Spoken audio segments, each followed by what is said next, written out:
No siempre entendían el sentido de la misma. Un día lo encaró uno de ellos: maestro, tú nos cuentas cuentos cada vez que te vemos, pero no nos explicas jamás su significado. Pido perdón por eso. Permíteme que en señal de resarcir el hecho, te convide con un rico durazno. Muchas gracias, maestro, respondió halagado el discípulo. Quisiera, para agasajarte, pelarte tu durazno yo mismo. ¿Me permites? Sí, muchas gracias, dijo el alumno. ¿Te gustaría que, ya que tengo en mi mano el cuchillo, te lo corte en trozos para que te sea más cómodo? Me encantaría, pero no quisiera abusar de tu hospitalidad, maestro. No es abuso si yo te lo ofrezco. Solo deseo complacerte. Permíteme que también te lo mastique antes de dártelo. No, maestro, no me gustaría que hicieras eso, se quejó sorprendido el discípulo. El maestro hizo una pausa y dijo: excelente, ahora estás comprendiendo. Si yo les explicara el sentido de cada cuento, sería como darles a comer una fruta masticada. Buenos días, iniciamos transmisión. Mi nombre es Francisco Reyes, estoy feliz de estar nuevamente con ustedes. Agradecemos su tiempo y disponibilidad para escucharnos. Bienvenidos a Esquemas de la psicología en su máxima expresión. Bueno, quiero dar la bienvenida a mi compañero en la conducción, el psicólogo Cristian González. ¿Cómo estás, Cristian? Hola, muy buenos días. Muy bien, gracias. ¿Y tú, Francisco? Como siempre, agradeciendo a nuestro auditorio. Bien, también gracias. Y bueno, quiero decirles que nos pueden seguir en Facebook Live, escuchar el programa grabado por el perfil de Esquemas de la Psicología y pueden realizar preguntas en relación al tema del programa por WhatsApp, 3x3-448-7906.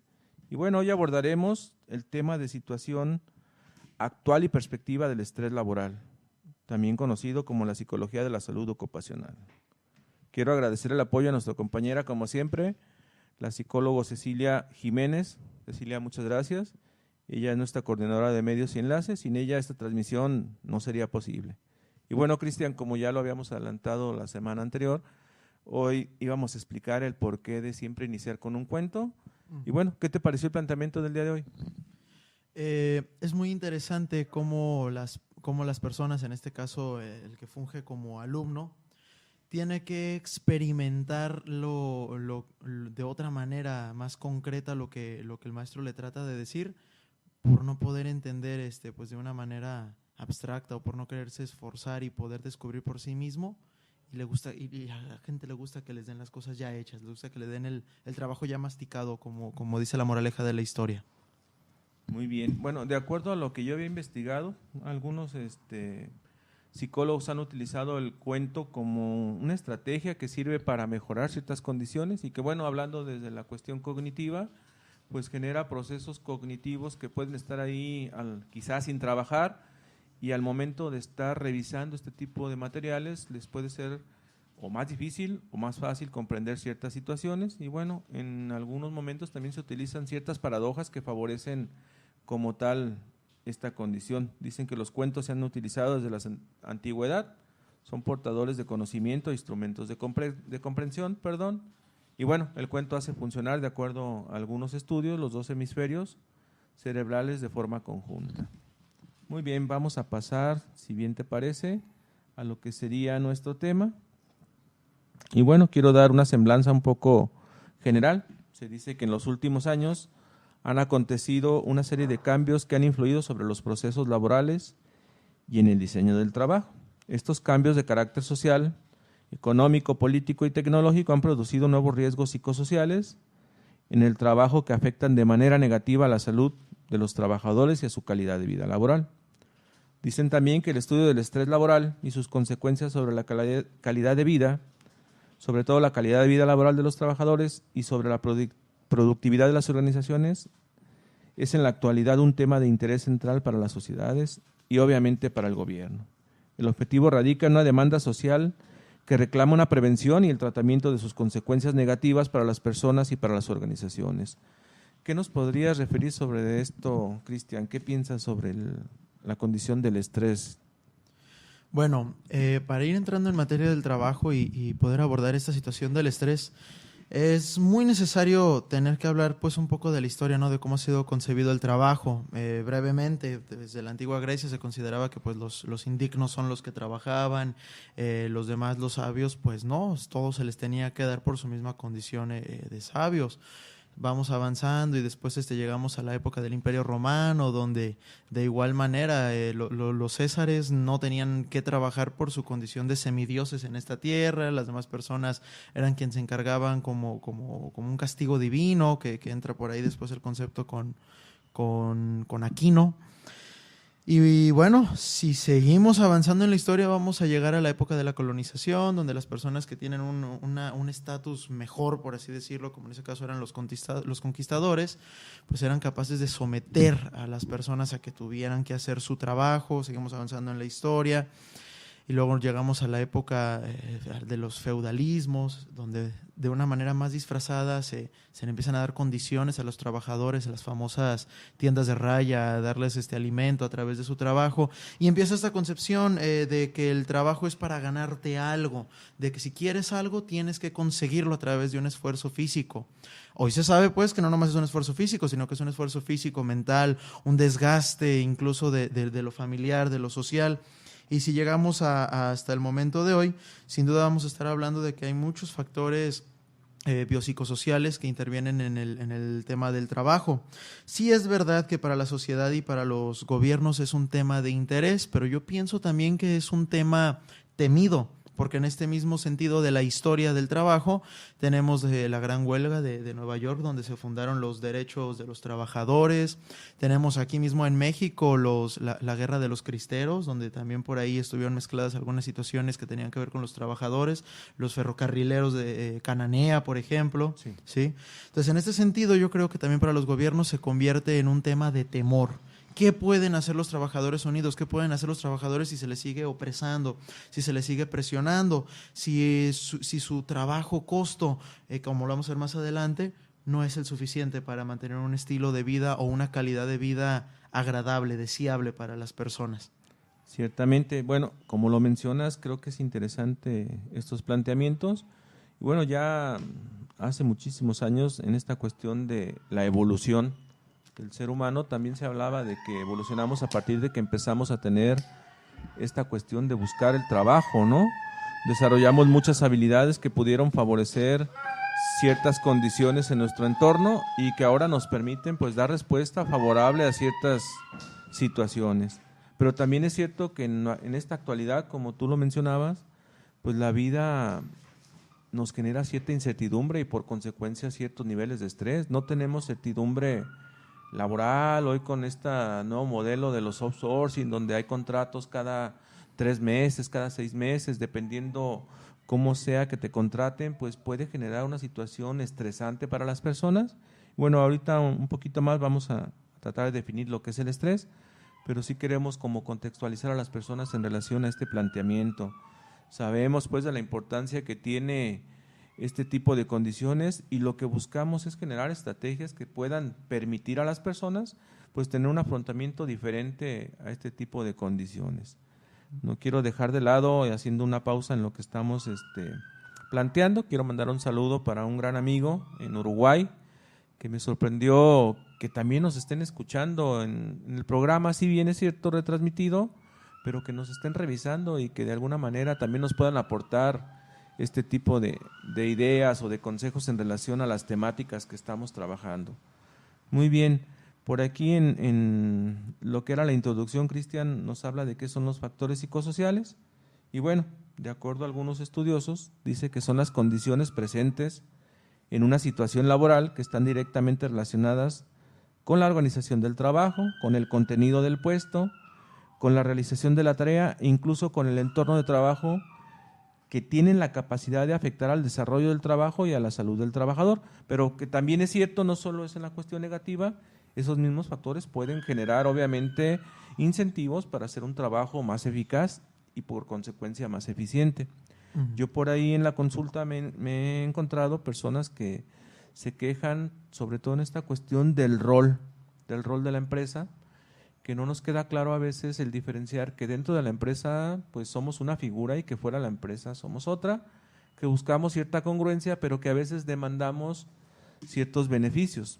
¿A qué me refiero con esto? En ocasiones, como ya lo hemos visto aquí, al menos en Jalisco, hay empresas familiares y bueno, uno tiene que entrarle al trabajo y de alguna manera desarrollar algún puesto o algún rol en esa empresa. Pero luego uno confunde este tipo de situaciones porque resulta que el familiar, quizás tu papá, el tío, el hermano mayor o alguien muy cercano a ti, está en el rol del jefe y uno quiere que lo traten como si fuera pues el familiar, pero resulta que dentro de la empresa tienes que trabajar y apegarte a ciertas reglas y eso genera, por así llamarlo, cierto nivel de estrés en las personas. Bien, Cristian, ¿nos quieres comentar algún caso o quieres retomar esta parte que hayas observado en relación al estrés laboral? Sí, precisamente un caso donde, bueno, me dedico también a la capacitación laboral y algo muy recurrente que me he encontrado con las pymes, con las pequeñas y medianas empresas cuando solicitan estos servicios, es que no tienen ni idea de cómo incumbe la psicología en esos ámbitos. Es básico empezar y explicarle a nuestro auditorio que la psicología organizacional funge a 3 niveles. El primer nivel consta del área de trabajo, qué condiciones vamos a generar en el ambiente, qué condiciones van a tener el reglamento de trabajo, la normatividad interna, incluso hasta si se lleva uniforme o no, por ejemplo. Todas las condiciones que haya planteadas en el lugar de trabajo van a fungir como el primer nivel, que sería el primer nivel de intervención de los recursos humanos o de la psicología organizacional, tratar de mantener un ambiente saludable y ameno para el trabajador. En el segundo lugar, se interviene ya con los trabajadores. Están sus factores personales dentro de la condición de trabajo. Es decir, qué sabe hacer la persona, qué habilidades tiene, si le gusta o no le gusta su puesto de trabajo, la antigüedad que tiene. Ese sería el segundo nivel de intervención. Y en tercer lugar, tenemos que se interviene también en cuanto a la relación trabajo-familia, lo que se lleve el trabajador al final del día para casa, ¿sí? Y no me refiero a que se lleve trabajo, sino las preocupaciones, los problemas del trabajo, el estrés del trabajo. Y esta intervención se vuelve también importante porque de repente en las pymes, como lo comentaba en un principio, se preocupan tanto por la cuestión del primer nivel, que es solo el área de trabajo, que se les olvidan los demás. E incluso cuando uno les hace mención de lo que es la intervención organizacional en la empresa, se quedan extrañados como de, ¿también tenemos que revisar eso? ¿O no? ¿Cómo es que tenemos que darnos cuenta de eso? No creo que sea muy difícil entenderlo. Si regresamos al planteamiento de que incluso quienes son jefes son personas también y tienen necesidades, creo que sería muy fácil de que las empresas pudieran entender esta situación. Recuerdo yo el caso de una pyme, una abarrotera pequeña, que comenzó con N cantidad de trabajadores, pero se dieron cuenta después de que eran muchos. Eran muchos para atender esa empresa. Y sin más estuvieron diciendo, oye, ¿no sabes qué? Es que saqué mal mis cálculos y no necesitábamos tanta gente, no, discúlpame, adiós. Y se estaba tratando de trabajadores que se iban a quedar de nuevamente desempleados, sin un sueldo, y que obviamente estos factores para las personas que fueron despedidas se los iban a llevar ya como una experiencia negativa a su próximo trabajo. Es decir, imaginen este trabajador que fue despedido, llega a su próximo trabajo y va a entrar, puede ser que con miedo de que lo vayan a despedir, puede ser que con una inseguridad tremenda porque otra vez vayan a decirle que no es culpa de nadie, sino de que salió mal el conteo, o incluso se puede enojar y empiece a hacer su trabajo de mala gana. Es decir, pensemos en la experiencia de este trabajador y probablemente no regresaría a una abarrotera a trabajar, por ejemplo. Se lleva ya la experiencia negativa, ¿de acuerdo? Ok, vamos a mandar un corte y regresamos.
it.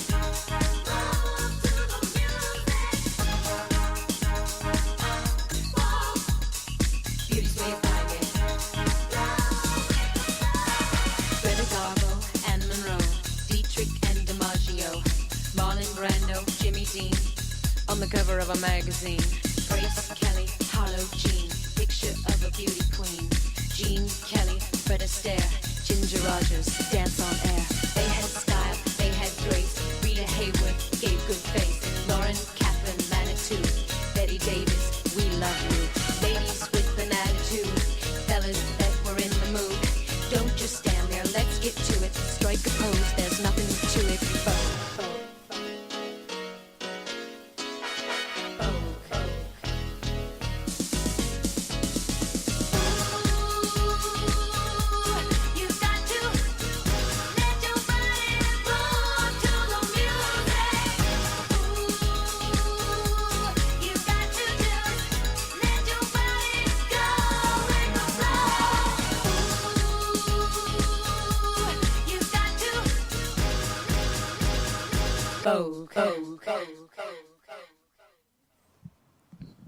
Muy bien, regresamos. Y bueno, queremos mandar un saludo a André. Gracias por estarnos escuchando. Y antes que nada, queremos definir lo que es el estrés para que se pueda entender un poco mejor lo que estamos planteando. Recordemos que no todos los que nos escuchan son psicólogos y que bueno, este programa está dirigido para la población en general y obviamente también agradecemos que nos escuchen nuestros colegas psicólogos. El estrés como tal se define como la respuesta que prepara el cuerpo a esos estímulos externos y que de alguna manera se ajusta para dar una respuesta favorable. ¿Qué es lo que sucede? El estrés se puede dividir en dos condiciones, estrés positivo y diestrés, que es el estrés negativo, donde el primero de alguna manera nos permite responder de alguna forma favorable y esto favorece las condiciones ante esos estímulos. El segundo también nos permite responder ante esas situaciones, pero quizás no sea tan favorable. El diestrés a su vez se divide en dos condiciones. En dos condiciones. La primera es el estrés agudo y la segunda es el estrés crónico. El agudo es menor a 3 meses y que de alguna manera con alguna condición sencilla, con un relax, con un descanso, incluso por ahí los alumnos de psicología dicen una salidita al año y con eso ya nos relajamos. Eso puede favorecer y puede minimizar la respuesta o la situación de malestar. La segunda, que es la parte crónica, es mayor a 3 meses y que ya implica incluso tratamiento médico y tratamiento psicológico, entre algunas otras situaciones, y también rehabilitación. Y bueno, por ahí nos pregunta alguien que nos escucha que cómo puede saber si tiene estrés o no tiene estrés, porque al final él siente que no es una persona estresada. Cristian, ¿tú qué crees? Ok, bueno, primeramente un saludo a Andrés, mi compañero de Tigre de Fuego Yang. Gracias por escucharnos. Y Andrés nos preguntaba que si puede tener estrés y no saberlo. Es una condición muy común, mucha gente tiene estrés y no lo puede saber, ¿sí? Retomando lo que comentas, Francisco, el EU3, que es el estrés positivo, por así decirlo, es la respuesta que te da el cuerpo para que efectivamente comiences a resolver N cantidad de problemas de cierta manera, que aquí vamos a entrar a la parte de la personalización porque no todos resuelven los problemas de la misma manera y sobre todo que en el aspecto cognitivo no todos lo entienden de la misma manera y esto es fundamental para poder saber si tienes estrés o no tienes estrés, porque el estrés vamos a partir de una diferenciación cognitiva donde es lo que tengo enfrente me está representando un reto o me está representando una amenaza. Si está representando un reto, probablemente vaya a contestar con EU3, el estrés positivo. Pero si me está representando una amenaza, probablemente vaya a responder con distrés, que es el estrés negativo. En ese sentido, lo que va a hacer el cuerpo va a ser muy diferente y esto tiene que ver desde los canales sinápticos que van a estar segregando neurotransmisores diferentes. Por ejemplo, vamos a imaginar que tengo que pintar un segundo piso, ¿sí? Imaginemos, voy a pintar un segundo piso en una escalera. yo nunca me he subido a las alturas.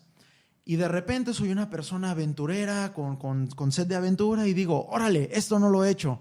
Voy a aventarme a subirme a una escalera, me subo a la escalera, volteo para abajo y digo, ah, caray, esto no lo había experimentado, se siente raro, pero yo puedo. Entonces estoy hablando de una situación eutresante y entro en algo que se llama estado de flow. El estado de flow, como lo define Martin Seligman, es cuando yo ya me tomé algo como reto personal y voy a estar actuando en pro y cada vez estarlo haciendo mejor y lo voy a disfrutar. Esta es la cuestión de poder convertir el distrés en eutrés. En el eutrés voy a entrar en ese estado de flow y lo voy a disfrutar. Es decir, siguiendo con mi ejemplo, pues ya me las ingenié para pintar como podía en un segundo piso, pues a ver ahora cómo le hago para bajarme, recorrerme y volverme a animar a subir. Por el otro caso, si soy una persona que tampoco se había subido a un segundo piso en una escalera, pero además le tengo pánico a las alturas y no tengo quien me ayude, probablemente una vez que me suba, me voy a quedar congelado, no voy a querer voltear para abajo, no voy a atreverme a sacar la mano poco más de la escalera porque siento que me voy a caer y que me voy a morir. En esa condición, mi cuerpo podría somatizar precisamente por esta cuestión de los canales sinápticos. Y entonces podrían venir cuestiones que van desde, por ejemplo, una parálisis facial por un evento demasiado estresante, una diarrea causada por estrés, un dolor de cabeza causado por estrés, incluso cosas más graves como ha ocurrido que pueden dar ataques catatónicos por estrés. ¿Sabía que tenía estrés? No sabía que tenía estrés. El pánico me consumió. A mí lo que me importaba pensar en ese momento era preservar la vida y nunca me imaginé que me estaba sintiendo estresado. Entonces, para contestar la pregunta, ¿puedo tener estrés y no saberlo? Sí se puede, porque realmente tu mente está ocupada pensando en otras cuestiones, menos en lo que tienes que resolver. Sí, en este caso yo hablé de la emoción del miedo, te mantiene tan ocupado que no te das cuenta que estabas siendo distresado y que podías cambiar tu respuesta a algo de eutrés. Algo que nos comenta también aquí Andrés es de que dice que él se considera una persona sin estrés, no cree que eso le afecte. Bueno, Andrés, esta respuesta, esto que tú nos comentas, es la vida diaria de muchísimos trabajadores. Hay muchísimos trabajadores que terminan de trabajar y precisamente como dicen en esta cuestión de la ñeñe, salen por unas bebidas, salen a platicar del trabajo, o incluso hay trabajos donde les dan un break para fumar. Por ejemplo, tuve algunos casos que me comentaban esta situación y ellos lo consideran como un estado de relax, pero estas conductas que están teniendo no hacen más que estresar más a la persona, porque en lugar de salir y dispersarse, lo que siguen es hablando del trabajo, ¿sí? Llegan y con los amigos, y oye, ¿qué te pareció el trabajo de hoy? Oye, ¿qué hiciste? Y a veces hasta la plática terminan enojados, rayándosela al jefe, rayándosela a alguien más, para poder desquitar todo el estrés que siguen acarreando y que no lo quieren dejar en el trabajo.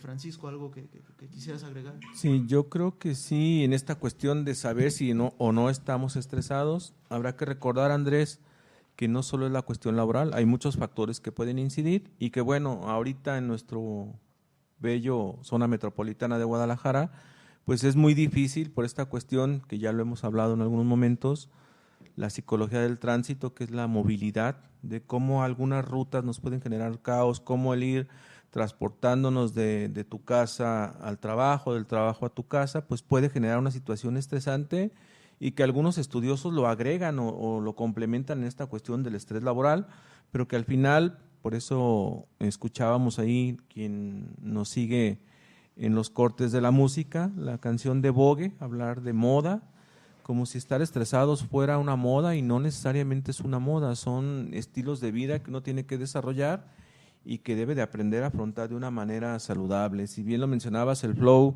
es como canalizar toda esa energía y hacerla que fluya como tal, que es la definición de flow, para poder dar una respuesta favorable. Recordemos que en nuestro cuerpo puede estar la hormona del estrés, que es el cortisol o la corticotrofina, que puede elevar la respuesta física para obviamente dar un afrontamiento favorable a esos estímulos externos. Pero también se puede combinar con niveles de ansiedad, donde ya la ansiedad implica niveles de pensamiento y que nos pueden llevar a otro nivel de respuesta que puede ser poco favorable. Vamos a hablar de algunos aspectos que inciden. Algunos investigadores en cuestiones laborales consideran que los niveles de estrés sobre todo el estrés laboral, depende de diferentes factores. Kacerek, en algunos estudios, menciona que parte de 2 atributos en el desempeño de la tarea. La primera es la demanda psicológica de la tarea y la segunda, la posibilidad que tiene el trabajador de controlar esas demandas y tomar decisiones sobre su trabajo. Como ya lo habíamos hablado en su momento cuando hablamos de habilidades sociales, es muy importante diseñar estrategias de afrontamiento que nos permitan dar respuesta favorable tanto a la tarea como a nosotros sin ver afectado el entorno. También entendiendo las demandas psicológicas como condiciones de trabajo que pueden ser estresantes, puede ser la sobrecarga de trabajo, el grado de dificultad de la tarea o las presiones temporales, por ejemplo, estos días que ha estado muy lluvioso y que es muy difícil para las personas cuando se tienen que desplazar o cuando de repente ves las noticias y te das cuenta que ciertas partes de la zona metropolitana están inundadas y que quizás es por donde tú vas a transitar, o que incluso me ha tocado en algunas imágenes de Facebook personas que están laborando y que se asoman y que en sus empresas está inundado y sus carros están totalmente inundados, y eso puede generar obviamente pues esta cuestión diestresante y que no favorece las condiciones de la persona.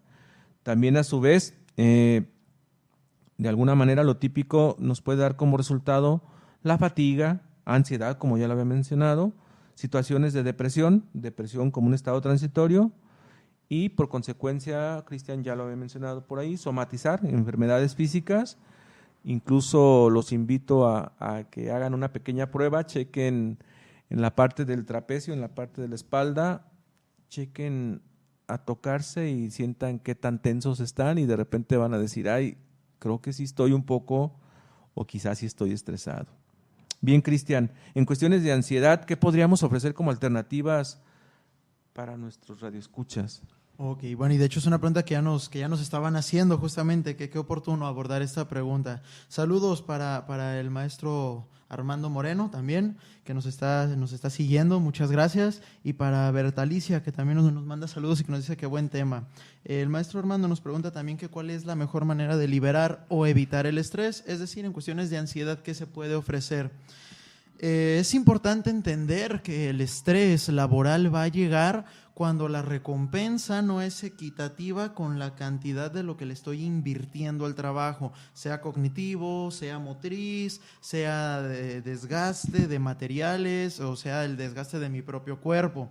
Si no es equiparable a la recompensa que voy a tener, me voy a estresar. Por lo tanto, una manera de poderlo evitar, o si ya lo tengo, cómo poderlo liberar, sería que yo pudiera generar mis propias recompensas para trabajar y disfrutarlo. Por ejemplo, vámonos a algo concreto.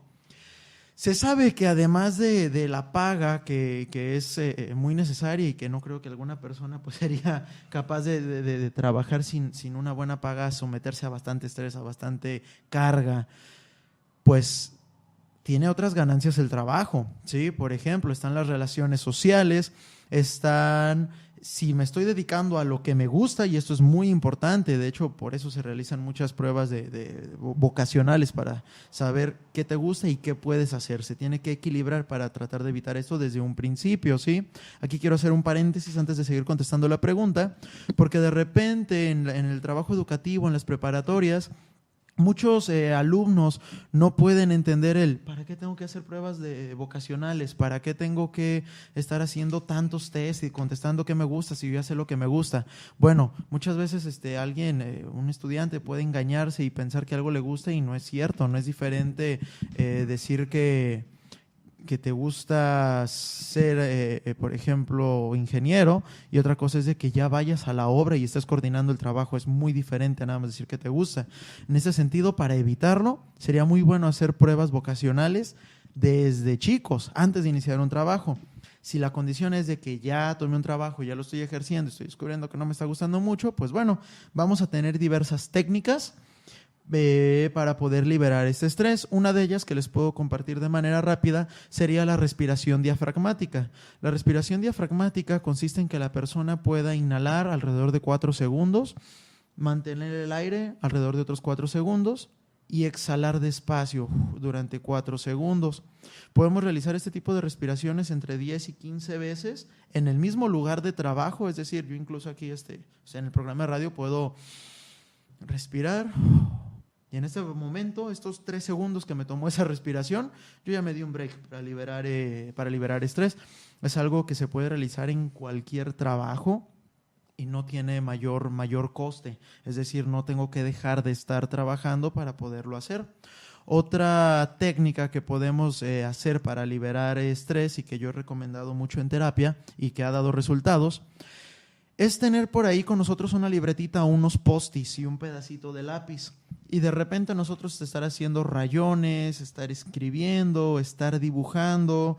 Es decir, desde las técnicas de la grafoterapia, nosotros podemos canalizar muchísimo estrés. Es importante entender que las bases de la grafología parten de que dime cómo escribes y te diré quién eres. Por lo tanto, en esta cuestión de estar escribiendo, nosotros vamos a estar, en cierta manera, canalizando mucho de lo que somos. Y si en cierto momento nos sentimos estresados, con el hecho de estar escribiendo, realizando rayones, vamos a estar desahogando, ¿sí? Si una persona escribe su nombre 3 veces, en el mismo momento no le va a quedar igual ninguna de las 3, y esto tiene que ver con que el sistema límbico que también interfiere junto con el parietal para la escritura, están trabajando diversas emociones, y yo en este momento puedo sentirme bien, o en este momento pueden entrar por esa puerta y decirme que alguno de mis familiares falleció, y en menos de 3 segundos yo ya voy a cambiar totalmente de emociones, y eso lo tengo que canalizar porque si no me va a estresar. Entonces podemos tener ahí por ahí algún post y alguna libreta donde podamos estar rayando mientras estamos trabajando. Y otra técnica que también he trabajado en terapia y que ha dado buenos resultados es también la papiroflexia. Por ahí está realizando avioncitos de papel, barquitos de papel, claro, siempre que el trabajo lo permita, así que quiero aclarar eso. No vayan a decir después, Cristian, me corrieron por tu culpa, ¿no? Me dice que estuviera haciendo ahí avioncitos en horas de trabajo. No, obviamente hay que buscar su momento para todo. Estar trabajando la papiroflexia ayuda también a estar canalizando, y esto tiene que ver con que vamos a liberar estrés a través de las manos, ¿sí? A través de estar apretando, a través de estar prensando, a través de estar creando algo con las manos, estoy liberando mucho estrés. Las manos son una de las partes del cuerpo que más se estresan durante el día. Las utilizamos para todo, para comer, hasta para lavarse las manos. Paradójicamente estoy utilizando las manos. Eso entre algunas de las técnicas que les puedo compartir rápidamente a través de este medio. Francisco, ¿algo que también pudiéramos abonar para trabajar el estrés? Sí, mira, recordando, ya mencionabas por ahí a Martin Seligman, el padre de la psicología positiva, donde ellos tienen algunas estrategias, sobre todo algunos planteamientos que le dan pues pertinencia a esto que estás mencionando.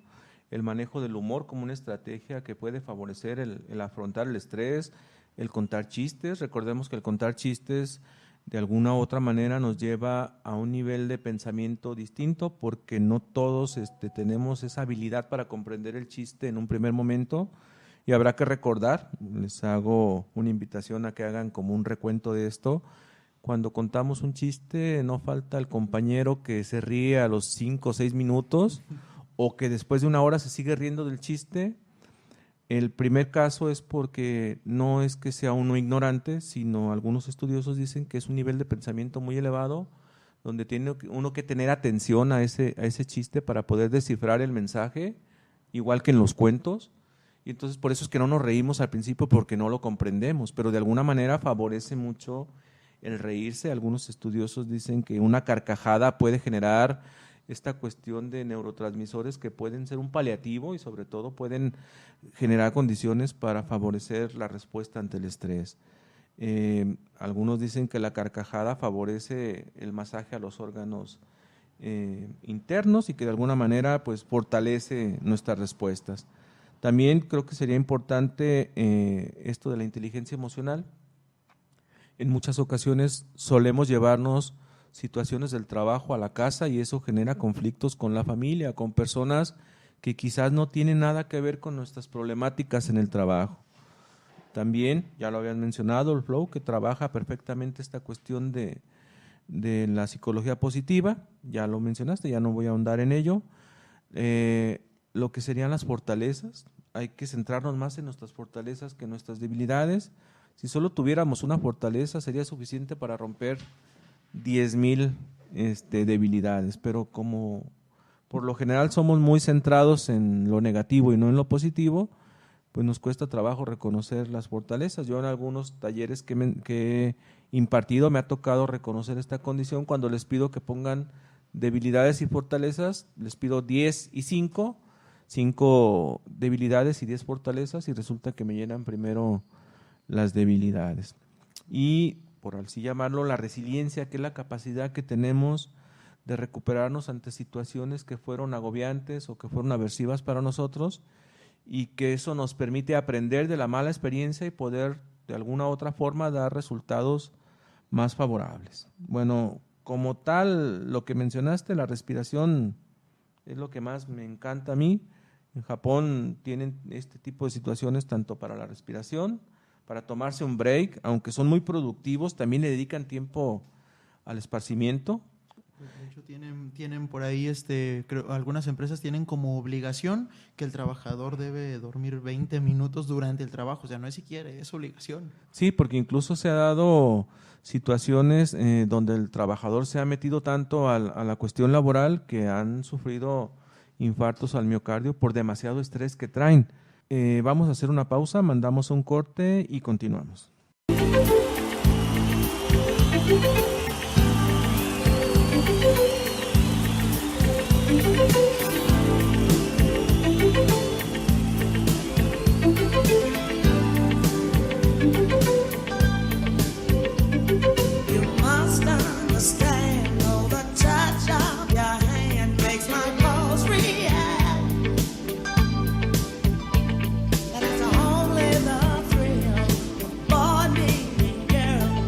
Sense I try.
nosotros, de todo nuestro auditorio. Agradecemos a Eric Rivera, que también nos manda saludos. Estaba a punto de preguntar cuando ya estábamos contestando. Y bueno, Francisco, ¿cuáles son los factores externos al contexto organizacional que también pueden afectar o pueden mantener o incrementar el estrés laboral?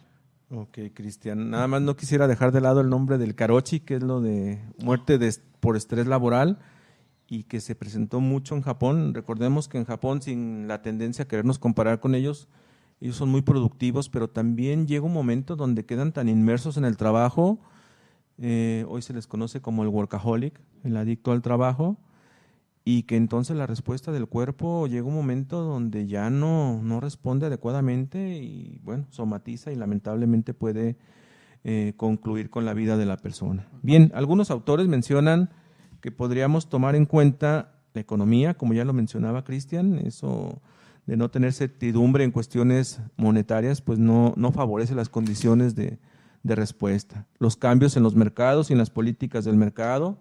Por ejemplo, hay empresas que son muy estables, pero que de repente cambia la bolsa en cuestiones económicas y tiene que haber recorte de personal y entonces por ahí empiezan los rumores de que va a haber recorte y comienzan los niveles de estrés a incrementarse. Los cambios en la legislación de materia de prevención de riesgos laborales.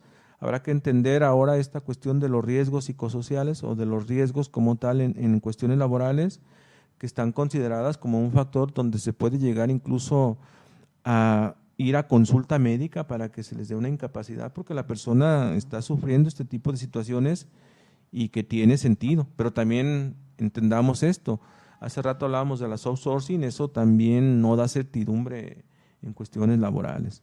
Otro de los factores que pueden impactar son los avances tecnológicos y bueno, algunos no nos adecuamos a las nuevas tecnologías que se implementan en el trabajo o que incluso nos da miedo que con las nuevas tecnologías puedan suplir a las personas. Yo les digo, bueno, si hay una computadora que va a hacer el trabajo de 20 personas, también tiene que haber esas mismas personas para poderla programar. Entonces, quizás ahora lo que implica es no preocuparse del problema, sino ocuparse y capacitarse para programar computadoras o etcétera.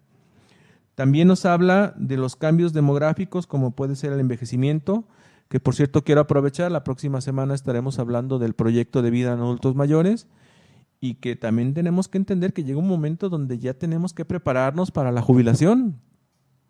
La rotación de personal, que si bien es cierto, es parte del contexto laboral interno, también puede ser un factor externo en el sentido de que empieza a haber rotación de otras empresas y uno dentro de su empresa se asusta porque uno dice, bueno, si en otras empresas estaba la gente pues girando en esta situación o pendiendo del hilo de su trabajo, pues eso puede incrementar el nivel de estrés.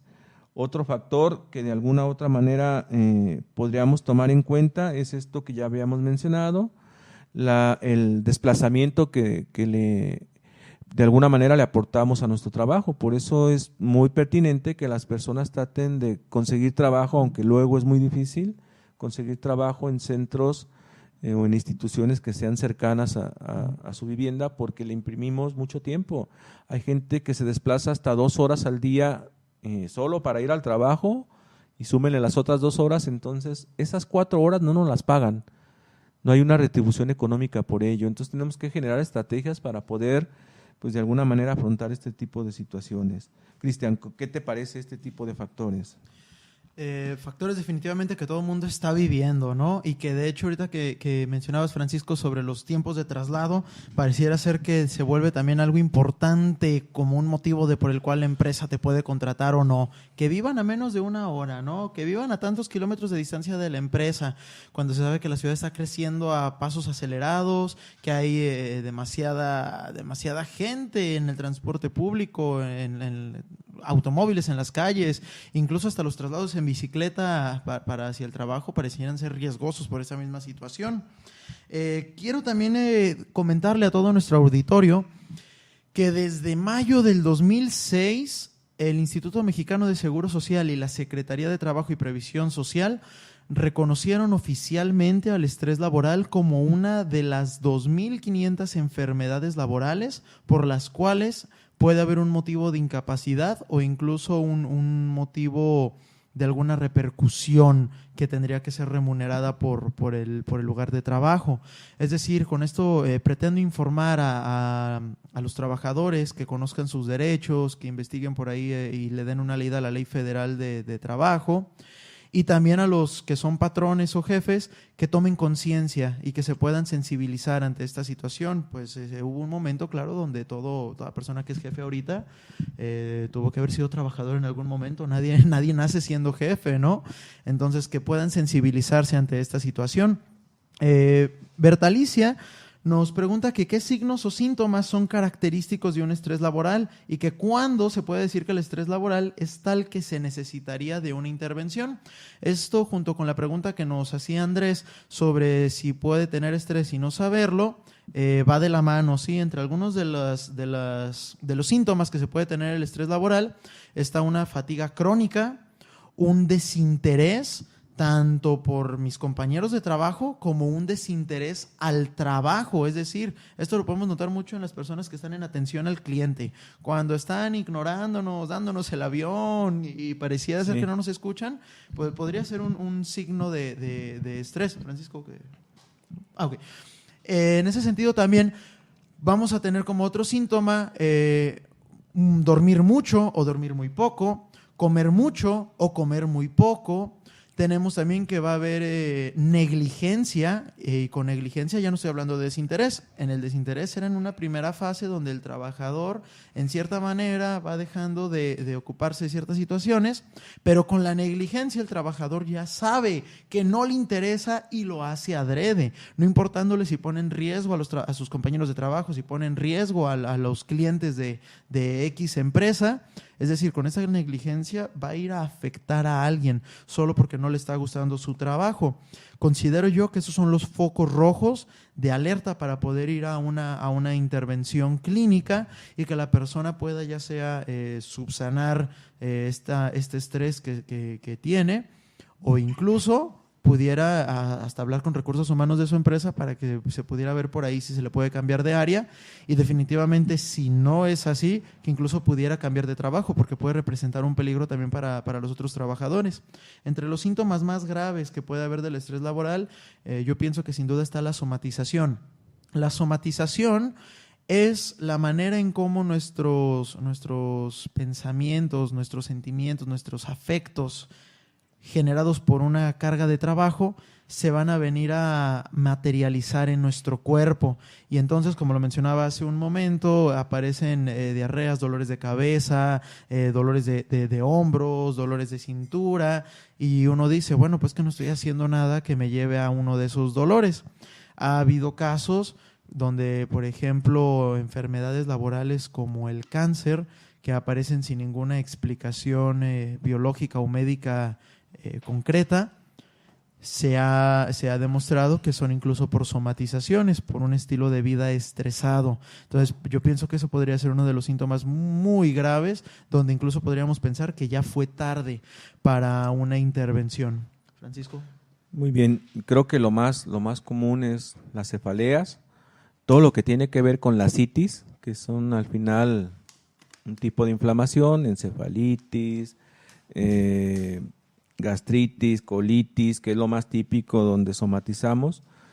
Al final el cuerpo, dependiendo de la vulnerabilidad de la parte física, es donde va a somatizar. Puede ser en el estómago, puede ser en la parte de la cabeza, puede ser en la espalda, puede ser diferentes factores donde se puede llegar a somatizar este tipo de problemáticas, y que es muy común en las personas. Por ejemplo, en el caso de los estudiantes, terminan al final con gripe, con diarreas. ¿Por qué? Porque de alguna u otra forma hay que somatizar.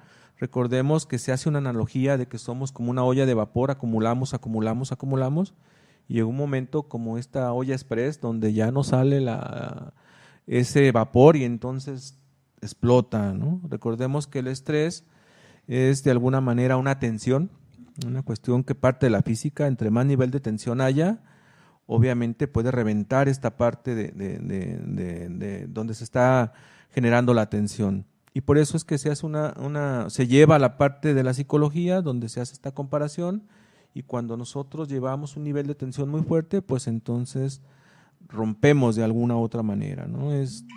El estrés se puede medir incluso hasta en las ligas. Ustedes jálenla y verán el nivel de tensión que tiene, el nivel de estrés, pero cuando llega un momento donde hay un punto de ruptura, pues va a reventar totalmente. Y bueno, ¿qué podríamos hacer para poder abordar este tipo de problemáticas? Lo primero que podríamos hacer es realizar una observación sobre la organización y sobre el entorno de trabajo, es decir, invitamos a los trabajadores, específicamente a los de recursos humanos e incluso al jefe, como lo decía Cristian. Uno no nace sin saber, para ser un buen jefe hay que saber hacerlo. Bueno, una cosa es el deber ser y otra cosa es lo que es. Pero bueno, al final uno tiene que aprender a hacer las cosas para minimizar los riesgos laborales y sobre todo los costes directos o indirectos que suponen los problemas de salud. Habrá que entender que una persona puede estar durmiendo poco y al momento de trabajar se puede llegar a quedar dormida, y si está manejando quizás maquinaria pesada o maquinaria de riesgo, puede generar un accidente para sí mismo o incluso para otras personas. Se ha dado el caso y se ha comprobado este tipo de situaciones. Y bueno, dentro de este foco de atención, una variable relevante es la posibilidad del individuo de controlar su entorno de trabajo. Cuando la persona tiene esa capacidad de mantener un control y organizar su trabajo, puede responder adecuadamente a cualquier tipo de estímulo externo, llamado o conocido como estrés. Observar la cognición, es decir, el pensamiento y la conducta de los individuos, prestando especial atención a los problemas de salud en carácter fisiológico, psicológico y conductual, despejando las variables individuales, como puede ser el pensamiento de las personas, incluso el tipo de personalidad de esas personas. Y finalmente, un análisis de las relaciones interpersonales, incluso las socioafectivas, porque quizás, como ya lo mencionaba al principio, puede estar impactando en nuestras relaciones con los demás, ya sea con los amigos, con los pares o con la familia. Entonces estamos llevando los problemas laborales a la casa, o a la inversa, los problemas de casa al trabajo, y hay que aprender a separar esta condición. No quiero dejar sin mencionar el próximo programa, que será el jueves 3 de agosto de 10 a 11. Estaremos hablando del proyecto de vida en la población adulta mayor. Estará acompañándonos la psicóloga Ana Laura Telles Martínez, y que bueno, nos aportará cosas muy interesantes sobre esta condición, que también está vinculado a la cuestión laboral y que en algunos momentos llega a causar estrés cuando ya está cercano a la jubilación. Si bien es cierto, la jubilación en su raíz etimológica tiene que ver con júbilo, con alegría, con celebración, hay gente que cuando está previa a la jubilación se estresa porque no tiene un proyecto de vida definido, incluso no tiene certidumbre económica, y eso no favorece para nada este tipo de situaciones. Cristian, me gustaría que pudiéramos integrar una conclusión de lo que hemos estado hablando para nuestros radioescuchas, y bueno, agradecer a los que nos han estado mandando mensajes. Como conclusión, me gustaría concientizar a las personas de que cuando entramos a un trabajo o decidimos trabajar en X lugar, lo hacemos bajo nuestra propia voluntad, ¿sí? Es decir, tiene un encanto por el cual nosotros, así digamos, ¿sabes qué? Por la necesidad lo agarré. Bueno, siempre recordar ese objetivo, y cuando me sienta estresado en mi trabajo, recordar por qué estoy trabajando aquí, por qué entré aquí. Los primeros días de trabajo, esa emoción que se sentía, estar aprendiendo a hacer las nuevas cosas, hay que recordarlo, y esa es la manera en la que nos vamos a poder mantener encantados con nuestro trabajo, sea cual sea. Siempre recordar el motivo por el cual estamos allí. ¿Sí? Me permito también hacer una vez más un anuncio de los talleres que vamos a tener el sábado. Ya lo saben, en el consultorio de calle Botticelli 4210. Este sábado toca el tema ¿a qué es el amor? Por ahí este es un tema muy divertido, porque en este taller van a aprender ustedes a conocerse como parejas, qué pueden ofrecer, qué pueden esperar de los demás, mi personalidad, qué puede ser compatible, cómo saber identificar una pareja saludable, cómo pueden identificar mi pareja compatible, y si ya estoy en una relación, cómo lo hago para que mi pareja se vuelva compatible. Por ahí también vamos a estar teniendo algunas actividades para poder identificar a través de la grafología si la persona con la que estamos es interesada pesada, si es muy, muy prendida o si es infiel, por ejemplo, ¿sí? No me adelanto más. Si quieren apartar un lugar, estamos a sus órdenes en calle Botticelli 4210 al número 3322 20 31 64. Ahí los esperamos este sábado a partir de las 10:30. Muy bien, Cristian, pues yo quiero agradecer a los radioescuchas, sobre todo a los que nos siguen en nuestras redes sociales. Los invitamos a que nos puedan de alguna manera contactar por el perfil de Facebook, Esquemas de la Psicología, y por nuestro WhatsApp, 3x3-448-7906, donde por ahí encontrarán nuestra página Wix, en la cual pueden encontrar toda la información de los servicios y actividades que estamos realizando. Hablamos mucho de personalidad hoy. Creo que es algo muy importante, será un tema que tocaremos en su momento. Y bueno, no me quiero despedir sin antes, todavía nos queda tiempo, sin antes mencionar al menos los tipos de personalidad. Habrá que recordar que el APA, la Asociación Psiquiátrica Americana, los categoriza en 3 grupos, el grupo A, el grupo B y el grupo C. En el grupo A están los paranoides, los esquizotípicos y esquizoides, que como característica que comparten son personas aisladas, fríos emocionalmente, y sobre todo desconfiados. Está el grupo B, donde son, como característica, comparten egocentrismo, de alguna manera son muy dramáticos, les gusta ser el centro de la atención. Están los antisociales, los histriónicos, están los borderline y los narcisistas. Y finalmente el grupo C, que como característica que comparten, son las personas que son demasiado ansiosas. Está el obsesivo, está las personas evitativas y las personas que son dependientes. Ya lo estaremos trabajando y si no, los invito a que por ahí busquen nuestras páginas para que puedan sobre todo consultar en nuestra revista algunos temas que hemos estado trabajando para ustedes y que ponemos a disposición y a discusión de la población. Nos despedimos y bueno, los seguimos esperando próximo jueves 3 de agosto. Muchísimas gracias, hasta luego.